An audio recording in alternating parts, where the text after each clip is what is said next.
ಪತ್ರಿಕಾಗೋಷ್ಠಿಯ ನಿಮಿತ್ತ ವೇದಿಕೆ ಮೇಲೆ ನನ್ನ ಜೊತೆ ಆಸೀನರಾಗಿರ್ತಕ್ಕಂಥ ಎಲ್ಲ ಆದರಣೀಯ ಗಣ್ಯ ಮಹನೀಯರೇ ಮತ್ತು ಬೀದರ್ ಜಿಲ್ಲೆಯ ಎಲ್ಲ ನನ್ನ ಪತ್ರಿಕಾ ಸ್ನೇಹಿತರಿಗೆ ನಮಸ್ಕಾರಗಳು. ಬೀದರ್ ಜಿಲ್ಲೆಯಲ್ಲಿ ಬಹುತೇಕ ಇಡೀ ಮಾನವ ಕುಲ ತಲೆ ತಗ್ಗಿಸ್ತಕ್ಕಂಥ ಘಟನೆಯ ವಿರುದ್ಧ ನಾವು ಪತ್ರಿಕಾಗೋಷ್ಠಿಯನ್ನ ಹಮ್ಮಿಕೊಂಡಿದ್ದೇವೆ. ನಮ್ಮ ಜಿಲ್ಲೆಯ ಅಧ್ಯಕ್ಷರು ಸೋಮನಾಥ್ ಪಾಟೀಲ್ ಅವರು ಅನೇಕ ದಶಕಗಳ ಹಿಂದೆ ನಡೆದಂತಹ ಅಜ್ಮೀರ್ನ ಪ್ರಕರಣವನ್ನ ಹೋಲಿಕೆ ಮಾಡಿ ಅವರ ವಿಚಾರವನ್ನ ವ್ಯಕ್ತಪಡಿಸಿದರು. ಅಲ್ಲಿಯೂ ಕೂಡ ಸುಮಾರು 200 ವಿದ್ಯಾರ್ಥಿಗಳ ಮೇಲೆ 18 ಜನ ಆರೋಪಿಗಳು. ಈ ದೇಶದ ಇತಿಹಾಸದಲ್ಲಿ ಅದೊಂದು ಬಹುದೊಡ್ಡ ಕೆಟ್ಟ ಘಟನೆ. ಅಲ್ಲಿ 200 ಜನ 18 ಜನ ಆರೋಪಿಗಳು. ಇಲ್ಲಿ ಸುಮಾರು 30ರಿಂದ 40 ಅಮಾಯಕ ವಿದ್ಯಾರ್ಥಿಗಳು. ಇಲ್ಲ ಒಬ್ಬ ರೈಸೆ. ನನಗೆ ತಿಳಿದ ಹಾಗೆ ಒಬ್ಬ ವ್ಯಕ್ತಿಯಿಂದ 30ರಿಂದ 40 ಅಮಾಯಕ ವಿದ್ಯಾರ್ಥಿಗಳ ಮೇಲೆ ಇಂಥ ಪ್ರಕರಣ ಇದು ಅಜ್ಮೀರ್ಗಿಂತ ಏನು ಕಡಿಮೆ ಏನಲ್ಲ. ನಾನು ಮಾಧ್ಯಮದ ಮುಖಾಂತರ ಸರ್ಕಾರಕ್ಕೆ ವಿನಂತಿಯನ್ನ ಮಾಡ್ತೇನೆ, ಆಗ್ರಹವನ್ನ ಮಾಡ್ತೇನೆ. ರೈಸೇಕ್ ಅಂತಕ್ಕಂಥ ಶಿಕ್ಷಕನ ಮುಖವಾಡವನ್ನು ಹಾಕಿಕೊಂಡಂತ ವಿಕೃತಗಾಮಿ ಅವನು ಯಾರು? 40 ವಿದ್ಯಾರ್ಥಿಗಳ ಮೇಲೆ ಇಂತಹ ದುಷ್ಕೃತ್ಯ ಮಾಡಲಿಕ್ಕೆ ಪ್ರಯತ್ನ ಮಾಡುವಂತಹ ದುಷ್ಟ ವ್ಯಕ್ತಿ ಬರೀ 8 ದಿವಸದಲ್ಲಿ ಈ ಸಾಹಸ ಮಾಡಲಿಕ್ಕೆ ಸಾಧ್ಯ ಇಲ್ಲ. ಅವನು ಹ್ಯಾಬಿಚುವಲ್. ಅವರು ಯಾವ ರೀತಿ ನಾವು ವಿಕೃತಗಾಮಿ ಉಮೇಶ್ ರೆಡ್ಡಿ ಅಂತ ಕೇಳಿದ್ದೀವಿ. ಸುಮಾರು ವರ್ಷಗಳಿಂದ 16 ವರ್ಷಗಳಿಂದ ಈ ಕೃತ್ಯ ಮಾಡ್ಕೊತ ಬಂದಿರ್ತಾನೆ ಅವನು.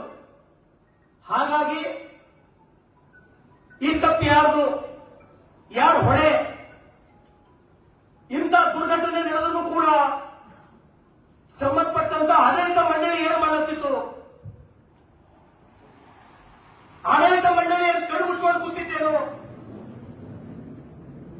ಆ ಆಡಳಿತ ಮಂಡಳಿಯಲ್ಲಿ ಯಾರಾದರೂ ಒಬ್ಬರು ಅಥವಾ ಇಬ್ಬರು 100ಕ್ಕೆ 100 ಗದ್ದಾರ ಮತ್ತು ಅವರಿಗೆ ಬೆಂಬಲ ಅದ.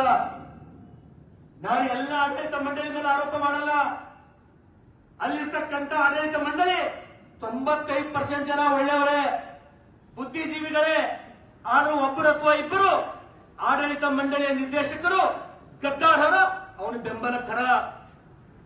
ಹಾಗಾಗಿ ಇದಕ್ಕಾಗಿ ಒಂದು ವಿಶೇಷ ತಂಡ ರಚನೆ ಆಗಬೇಕು. ತಂಡ ರಚನೆ ಆಗೋದ್ರ ಜೊತೆಗೆ ಅವನು ಮೂಲ ಭಾಲ್ಕಿಯವಂತ ನಾವು ಕೇಳಿವಿ. ಆ ಭಾಲ್ಕಿಯಿಂದ ಅವನಿಗೆ ಇಲ್ಲಿಗೆ ಯಾರು ತಂದರು? ಯಾರು ಇನ್ಫ್ಲೂಯೆನ್ಸ್ ಅವನಿಗೆ ಮಾಡಿದ್ರು? ಅಥವಾ ಹಿಂದೂ ಸಮಾಜದ ಅನೇಕ ವಿದ್ಯಾರ್ಥಿಗಳಿಗೆ ಬಲಿ ಕೊಡ್ಬೇಕಂತ ಹೇಳಿ ಏನಾದ್ರೂ ಅವ್ರು ಉದ್ದೇಶಿಸ್ತೇನೋ ಅಂತಕ್ಕಂಥದ್ದು ಗಂಭೀರವಾಗಿ ತನಿಖೆ ಆಗಬೇಕು, ಚರ್ಚೆ ಆಗಬೇಕು.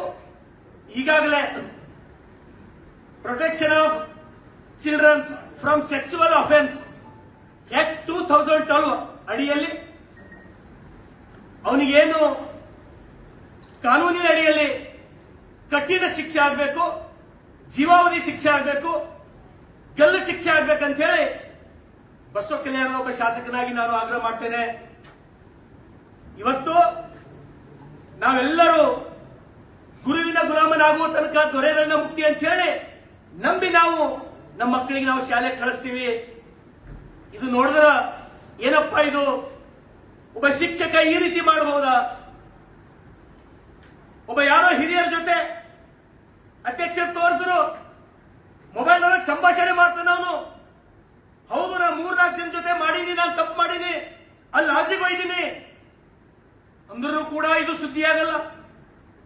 ಜಾಸ್ತಿ ಏನಾರೇ ಮಾತಾಡಕ್ ಹೋದೆ ಅಂದ್ರೆ ನಮ್ಮ ಮೇಲೆ ಎಫ್ಐಆರ್ ಹಾಕ್ತಾರೆ ಬೀದರ್ ಜಿಲ್ಲೆಯೊಳಗೆ. ಬಕ್ರೀದ್ ಸಮಯದೊಳಗ 40 ಆಕಳುಗಳು ಹೋಗಿ ಖಟ್ಗರ್ಗಲ್ಲ ನಾನು ಹೊರಗೆ ತಂದ್ರ ನನ್ನ ಸ್ವತಂತ್ರ ವ್ಯಕ್ತಿ ನನ್ನ ಮೇಲೆ ಎಫ್ಐಆರ್ ಮಾಡಿಸ್ದ. ಅಂತ ವಾತಾವರಣ ಈ ಜಿಲ್ಲೆಯೊಳಗ. ಸಾಮಾನ್ಯ ಜನ ಬದುಕಬಾರ್ದ ಈ ಜಿಲ್ಲೆಯೊಳಗ. ನಮ್ಮ ಮಕ್ಕಳು ಶಾಲೆಗೆ ಹೋಗ್ಬಾರ್ದ, ಹಂಗಾದ್ರ ನಮ್ಮ ಹೆಣ್ಮಕ್ಳಿಗೆ ನಾವು ಶಾಲೆಗೆ ಕಳಿಸಬಾರ್ದ ಇಂಥ ವಾತಾವರಣದೊಳಗ. ಹಾಗಾಗಿ ಮುಖ್ಯಮಂತ್ರಿಗಳಿಗೆ, ಗೃಹ ಮಂತ್ರಿಗಳಾದಂತಹ ಪರಮೇಶ್ವರ್ ಸಾಹೇಬರಿಗೆ ನಾನು ವಿನಂತಿಯನ್ನು ಮಾಡ್ತೇನೆ. ಸರ್, ತಾವು ಒಂದ್ಸಲ ಕೂಡಲೇ ಆ ಸ್ಥಳಕ್ಕೆ ಬರ್ರಿ.